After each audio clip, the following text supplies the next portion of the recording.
here at my boy's Space Station. A lot of people don't know about on-site printing. So exactly how does it work?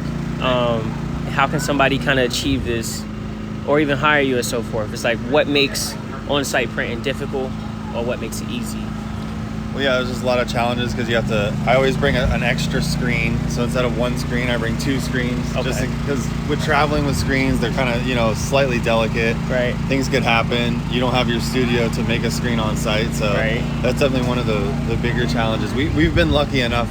We haven't had one pop yet, but I always bring an extra just in case. Okay. We usually bring a bigger screen and a smaller screen for tote bags.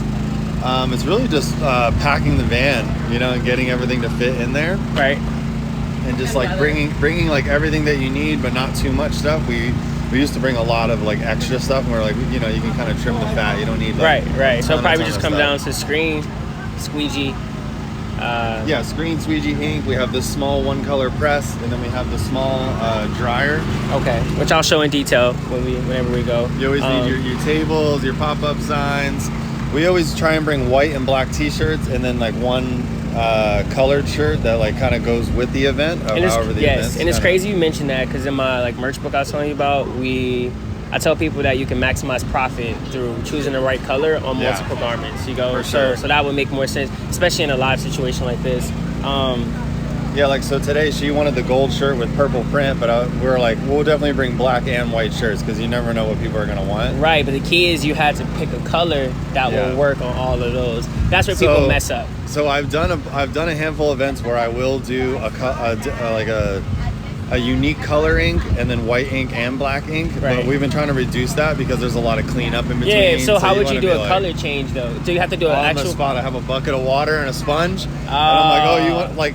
So we'll try and do as much as we can of a color, and then we'll stock up. Okay, 3 people want white print. Okay, then we'll wash it out and then switch to white. Okay. And then that's a lot of work. And then we'll print a couple extra. You know, it takes me a couple of minutes, but when people are there watching you and you're live and you have that pressure, and people are like, oh wow, and I'm like, yeah, it's not like, you know, super quick, but. And then do you have to dry the screen again or what? I just towel dry it real quick and I throw the ink in and go. That's OG experience. I think like, that if you're even watching this and you're thinking about doing this, I think you're gonna fail because that's OG experience there. Yeah, I've been doing this since I was 14. I'm 38 now. What is that? 24 years. Okay.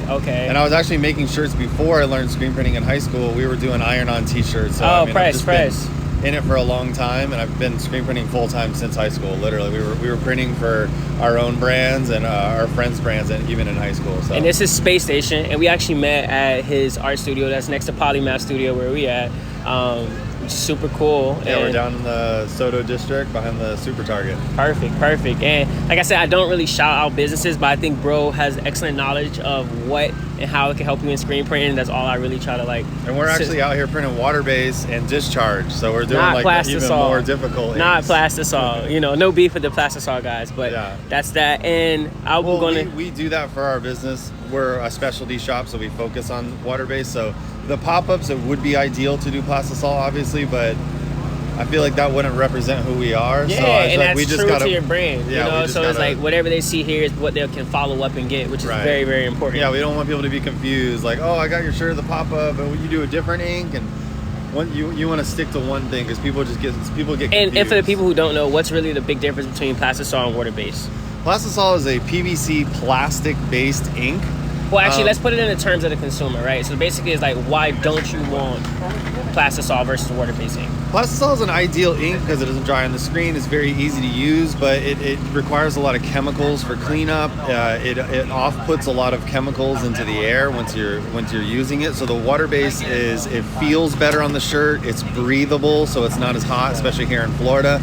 And it just cleans up with water. You're supposed to use soap and water. I don't even use soap. I just use water to clean it up. It's super eco-friendly. And it's just a cleaner, better product. And what about cost? Where do they fall in cost? Water-based is usually a little more expensive because it does take a little more to But with what you explained, they should be able to close the gap in selling it as far as it being lighter, breathable, and they have to just explain that side to the cost.